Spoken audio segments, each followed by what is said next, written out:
she then hijacked my show, the whole rest of the show. She had a spiel. Is that still a word? She had a whole presentation that she gave to everyone that she guested on, apparently without letting them know. And it had nothing to do with my theme directly. It was overtly promoting her book and her brand and not answering really the questions that I had for her that would support the listeners of my brand and my podcast. Welcome to Launch It, the Podcast Maestro, your gateway to becoming a thought leader in your field.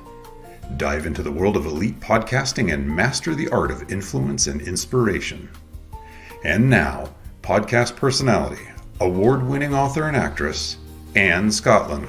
Welcome back to Launch It, the Podcast Maestro. I'm Anne Scottlin. Hello, people. That's how I was going to start this episode. I was going to say, hello, guys. And then I'm like, I can't really say that anymore because it's just not PC, apparently. And I'm really struggling with that one because that was a pet phrase that I just used for absolutely everybody of any age, gender, preference, anything. Hi, guys. So somebody please write in and tell me if you think it's okay that I still say that because I like to say it. But I know other people have said on Twitter, I said, hey, guys, on Twitter. And a man wrote back and said, I think you should be more gender inclusive. And I was like, oh, whoops, that was definitely not my intention. I was just being me. It's a good question for another day. At what point is being me? When do we lose our authenticity? When we are also trying to be politically correct? If that's interesting to you, you should listen to my other show with Dr. Lyman Montgomery, which is Meta Mindstream. Check that out on my website. Meta Mindstream, we talk about all kinds of stuff that we shouldn't talk about and how it applies in business and in life. So check that out. Meta Mindstream on my YouTube, etc., or on our website, focusedmetamindset.com over there, pitching for myself. Hello. Well, good morning, because you're here to hear about podcasts, and I've done every kind of podcast format you can think of, truly, I think. And today I'm going to give you the benefit of my trials and errors in deciding to have or not to have guests. And this was not my idea specifically for this episode. This was Colin's idea. Colin from Denver. Hi, Colin. He shot me an email and asked a question. He said, I'm planning my podcast to start in just a few weeks' time, but I'm having trouble deciding on a guests versus no guests format. What do you suggest, Anne? Thank you, Colin. Thank you for your question. Congratulations on your new podcast. That's very exciting.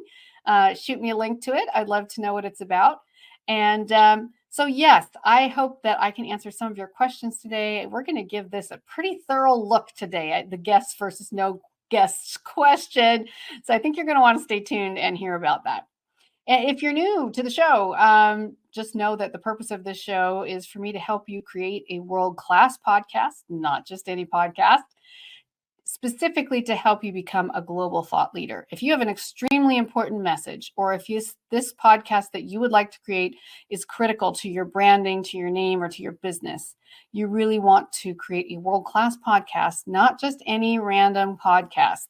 So if you like the super cash kind of podcast, this might not be your show, although I encourage you to stick around anyway, because you'll learn some really great stuff. So, yes. So Colin, let's just jump right into your question. Pros and cons of guests. And having said that, is there anyone you could shoot this link to today who might enjoy listening? If there is, shoot it off to them. Okay, cool. So pros and cons. Well, there's really a lot of different opinions on this, and a lot of it has to do with you, your personality, your content, and your podcasting style. What kind of personality are you? Are you more of a solo speaker? Or do you feel stuck and stressed when you're sitting there all by yourself having to continuously speak without sounding like you're reading and speaking naturally and actually just getting engaged with your audience?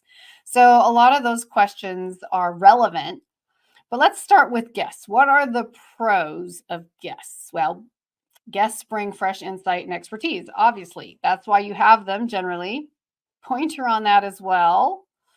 Don't just invite anyone to be a guest just because you need a guest that week. You want them to bring fresh insights and expertise that really support your show.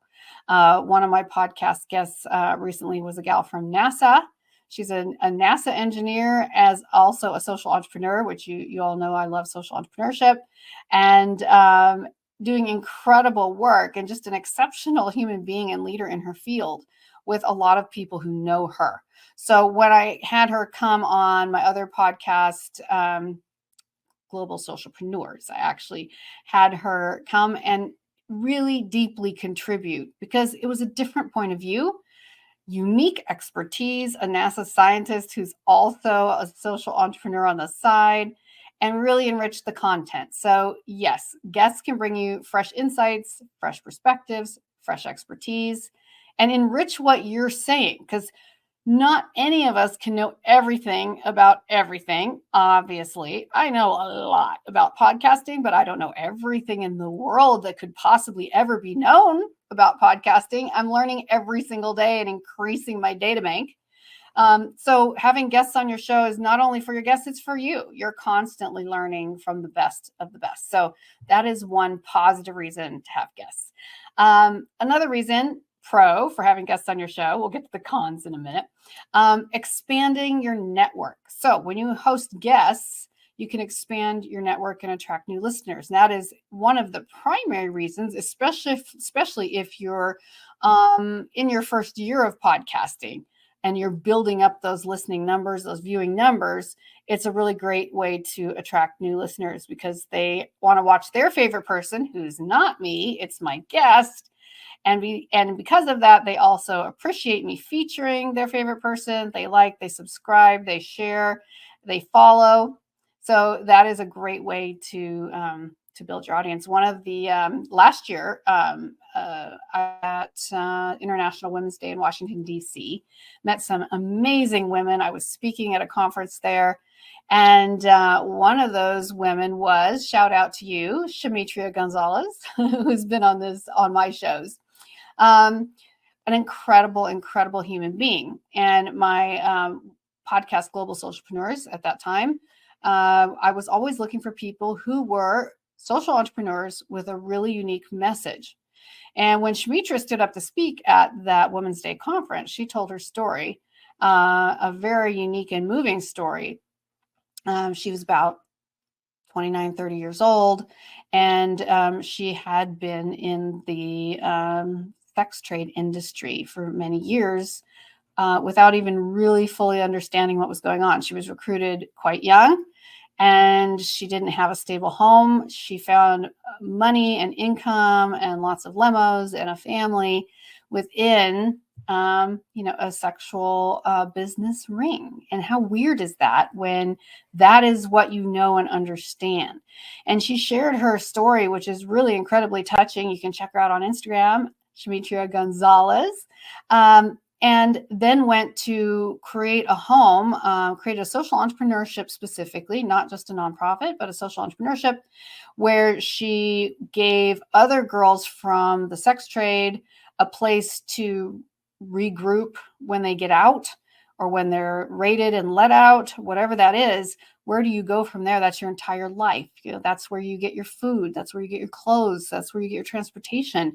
And it's not just like, oh, I'm done now, I'm back to normal. No, you're not normal. You may never, ever feel normal, but you need someone to give you a home and direction and stability. So she created a recovery home for girls and women in that particular situation.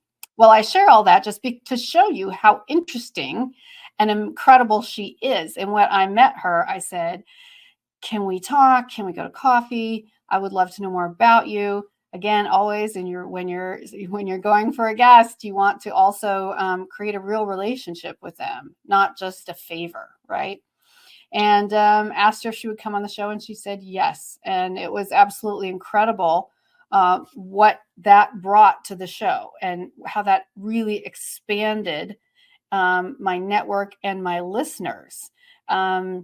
I would say the guests that add variety to your show, they also keep it engaging and dynamic. That was kind of my third point, is guests keep it engaging and dynamic.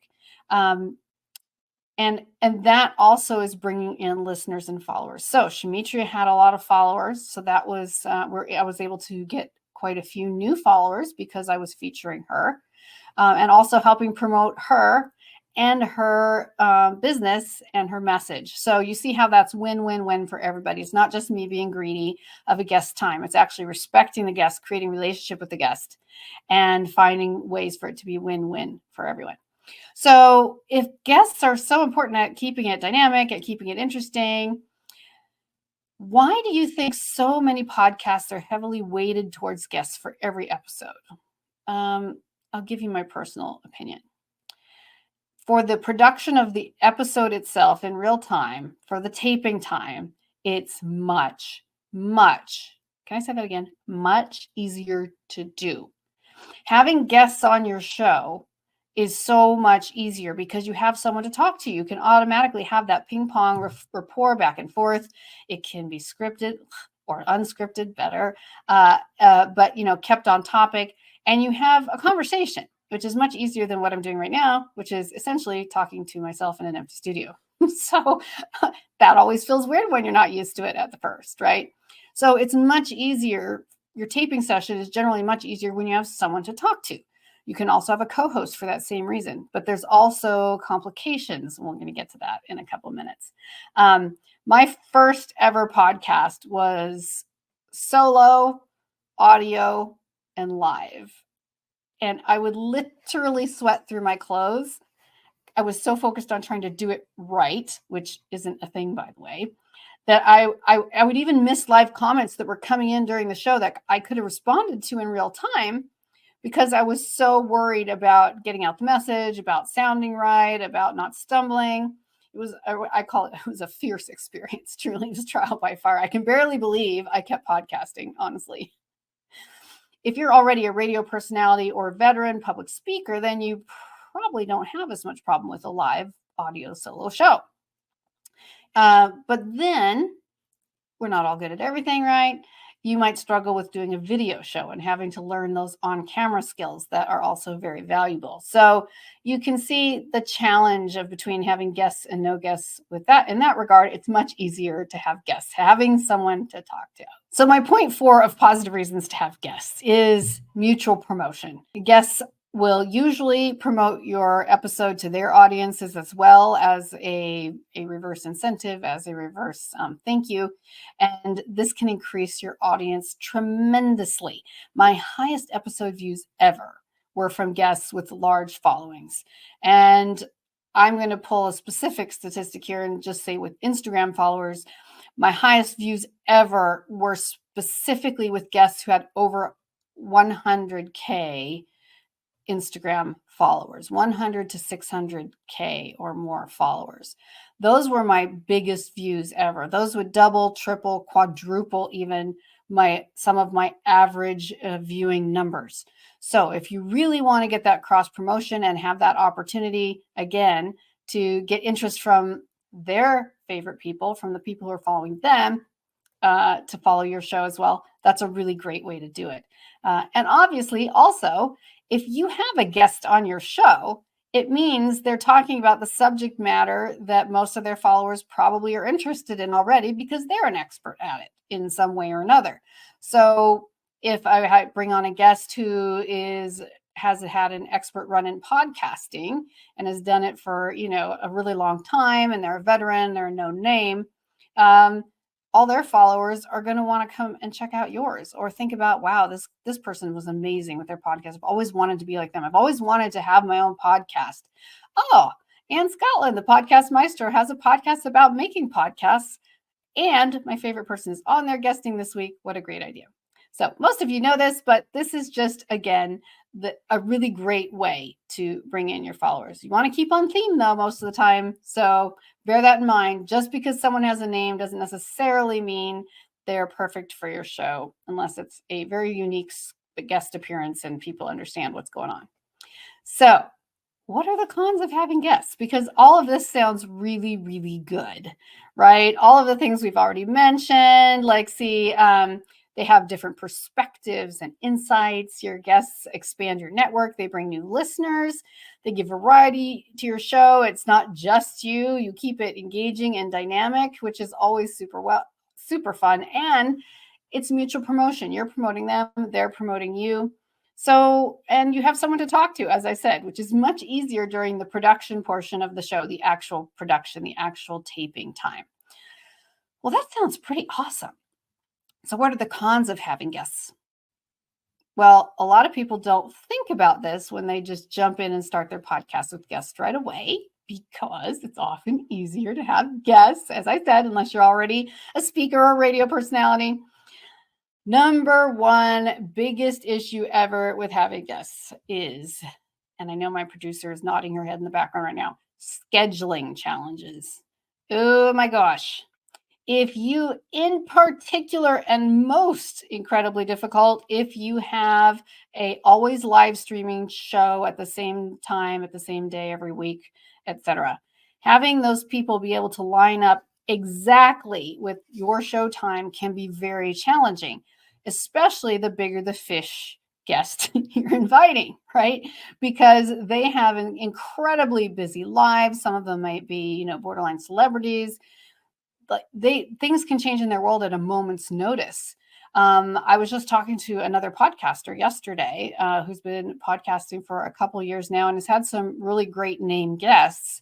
And she said that she's changing her format because some of the best guests, the ones that she thought would be the most promotional and the highest profile, she often had them cancel and left her hanging with, a whole audience who had been promised this guest. So scheduling challenges are very hard. Also, just coordinating with that guest can be time consuming and can lead to scheduling conflicts. So emailing or texting or messaging, whatever their preferred format of communication back and forth is time consuming. And you're going to have checklists and spreadsheets to manage all that, because if you aren't going to remember where you left off. You don't want to just have to search your email every time to see where you stand. And as I said, with my friend podcaster that I just talked to, also no-shows. Now, this isn't just famous people. We've had no-shows for lots of reasons on my shows. Some of them for as simple and catastrophically as time zone errors.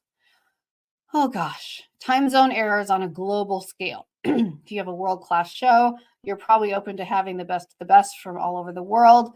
Or it could just be the US, where I am, where we already have 4 time zones and people just can't seem to do the math. I'm like, how is that possible? When I schedule it and I put it on Google Calendar and I send them a calendar invite and they accept it and they say yes, that means it's appearing at the correct time in their time zone. It's not showing mine, their time zone. How is it possible that they didn't see it on the calendar or they thought it was 2 hours later?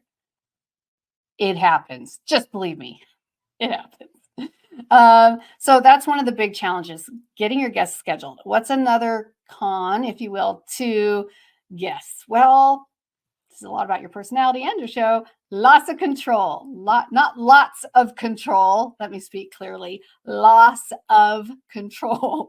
So guests can super derail your conversation.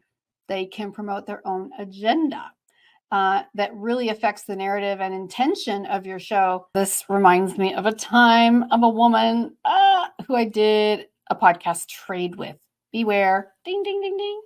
Trades can be a great way to get your message out about your podcast.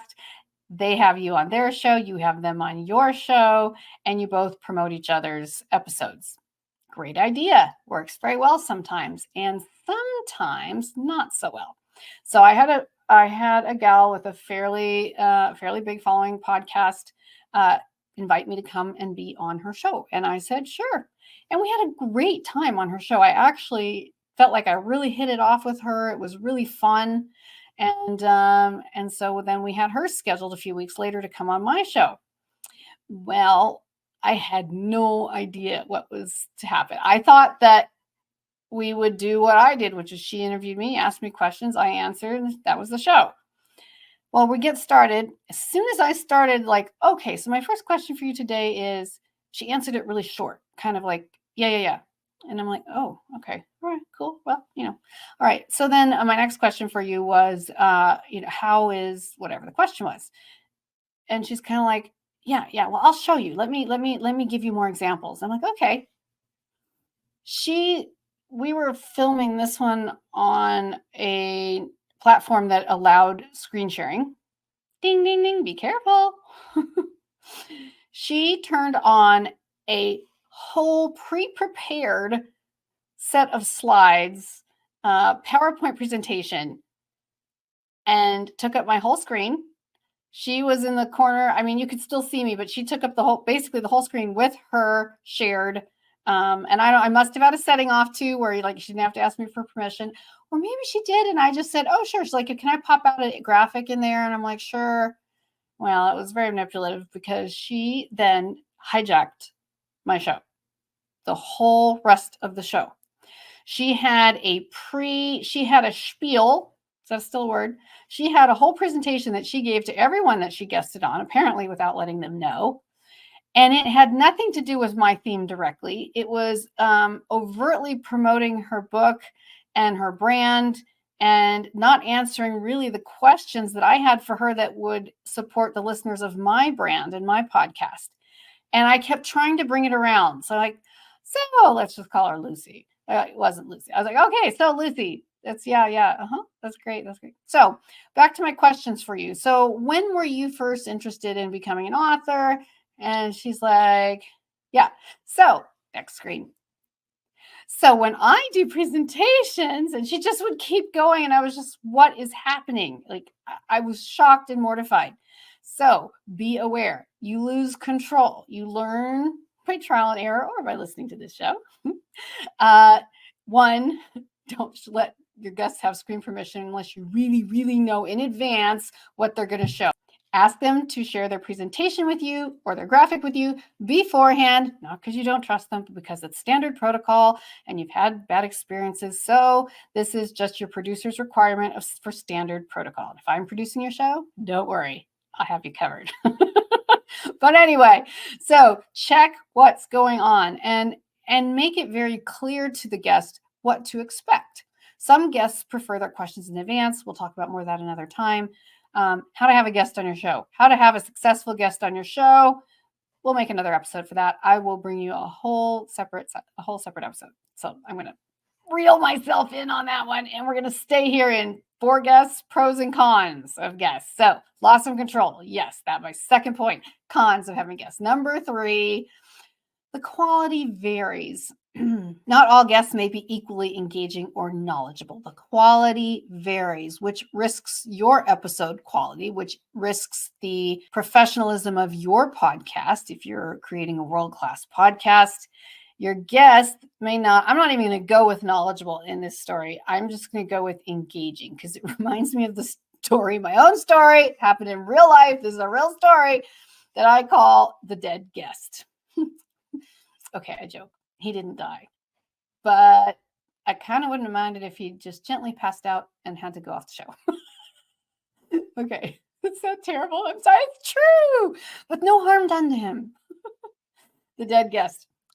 I did a favor. Ding, ding, ding, ding. Beware, beware, beware, beware of doing people favors. Someone said, would you have my friend on your show? I think they'd be great. Now, bear in mind, I also was conducting, no, I wasn't. There you go. Extra clue. Learn by trial and error and by fire. I was not pre-interviewing the guests. Now, if you have a celebrity guest, they're probably not going to agree to a pre-interview. They're going to show up or they're not, but that's it. Anyone who you think would indulge you with 10 minutes of your time, a 10-minute call in advance on screen, that's my requirement. If you're a guest on my show, I have to meet with you on Zoom, on screen somewhere, and talk to you personally and get your vibe, because sometimes it's not the right vibe. It's very rare that happens where I'm like, I hate to tell you, but after meeting you and I see, here, let me refer you to someone else where I think you would have a much greater impact and a much greater opportunity for getting followers. I just think your content isn't spot on with my theme this quarter. There's ways to do it politely and nicely. Well, I haven't even told you what happened with this guy yet. So the dead guest. I had not screened it. He showed up and we were live. And this was how he was. First of all, he came in like this crumpled shirt. We won't even talk about tech, but his lighting was terrible. His sound was terrible. He was sitting kind of like this, and he didn't look at the screen very much, and he just talked. And he had this habit of really long pauses. Anyway, it's kind of like he was stoned, but not funny. Sorry, bad pun, but it was just awful. That's why I called him the dead guest. I was literally mortified. The whole episode, I wrapped it up 10 minutes early because it was so awful, and it was live, and I was doing someone a favor. So I had to conclude the show, but the best word would be excruciating for me because I have very high standards. It was excruciating. So avoid dead guests. Dead guests means they are not equally engaging. They may not have the vibe of your show.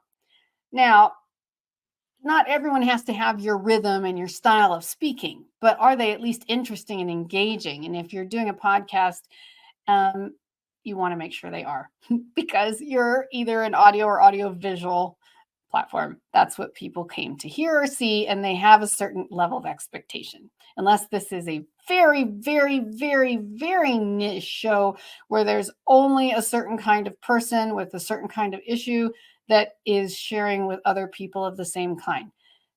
Again, then the energy is perfect, right? Because everyone is on that same wavelength. Okay, so number 4, I think this is my last con for guests. We're almost to the end here.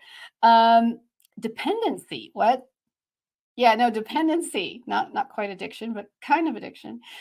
Relying on guests for content, relying on guests for your energy, for your content, for your episode title.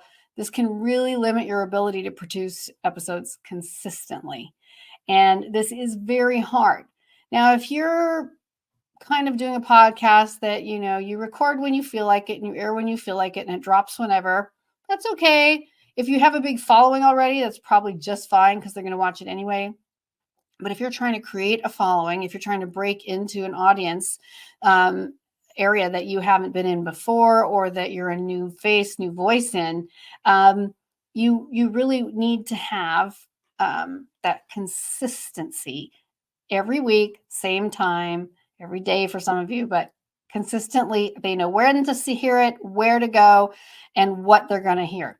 And if you rely on guests, people cancel. I can't even tell you how many last minute cancellations. And when I say last minute cancellations, I don't just mean the hour before the show. That's the worst. Your show probably won't happen unless you're just going to do it solo, right? I mean, 2 days is last minute cancellation in podcast world, at least in my podcast world. You want people scheduled weeks and months in advance whenever possible. And unless you have a huge waiting list in your database of people who are dying to be on your podcast, which means you've already been up and established for quite a while, generally, then even 2 days in advance, finding someone else with that same time slot, especially if you're live, that same exact time slot that's still open in their day, who can talk about the subjects you care about, and that is none of the things we already said, like boring, disruptive, hijacking your show. Good luck with that. So cancellations are a real problem. You have to really find guests that can be dependable. And sometimes human things happen too. It's not even always their fault, but just know that my 4th con, again, for having guests is the dependability of getting your show out the way you intended it to be. And their content, again, can you depend on their content? There's this reminds me of that guy on a gardening show who talked about llamas.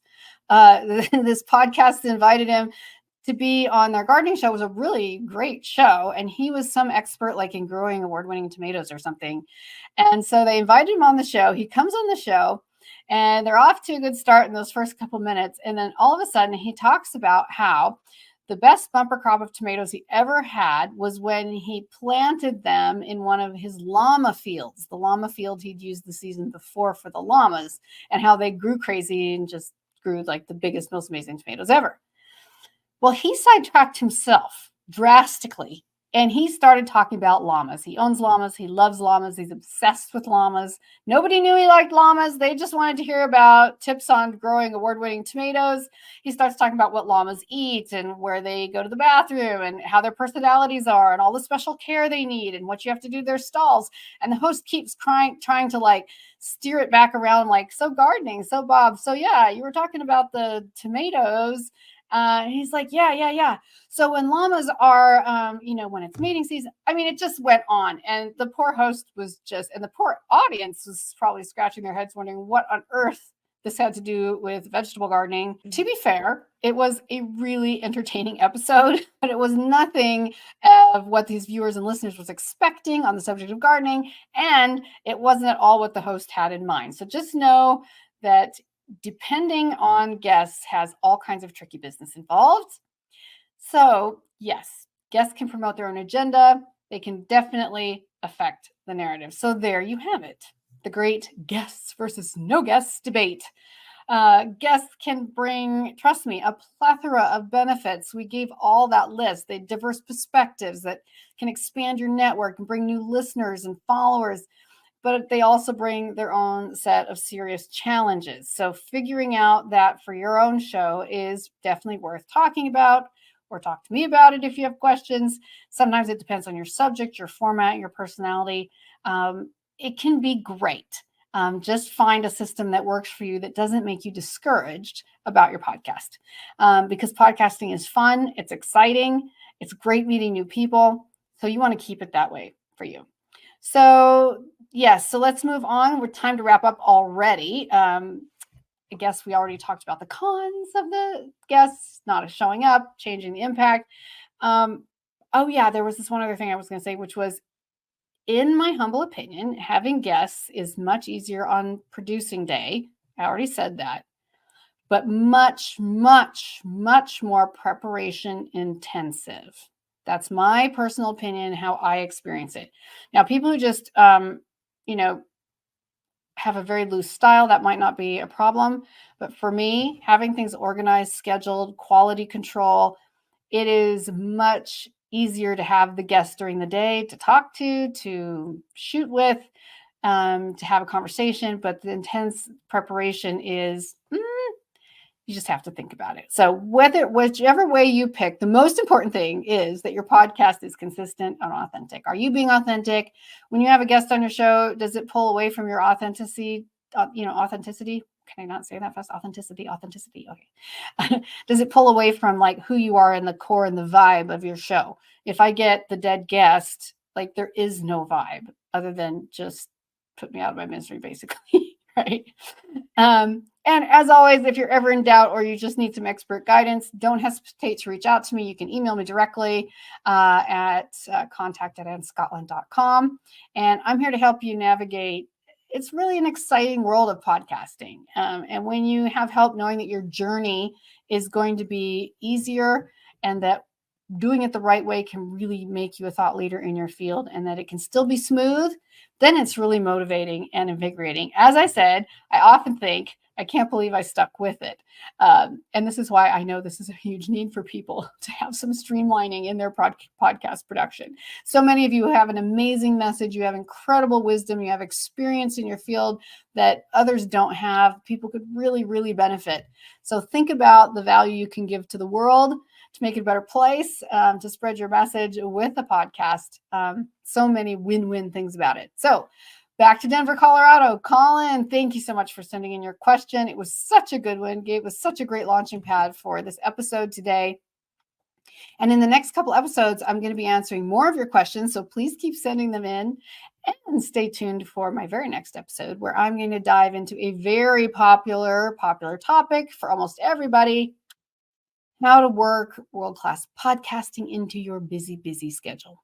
I don't know anyone who podcasts who isn't already busy. There's a connotation there. People who are busy learning, doing, working, and being involved in the world, they're already very busy. And it seems like often these are the people who really need to be our podcasters. So how do you work that into your schedule? And how can you make that a win-win? So please, again, share this link today with someone who would enjoy this. Subscribe, share, please, like, and let's keep this content coming to you. I can't wait until I see you next time here on Launch It, the Podcast Maestro. See you then.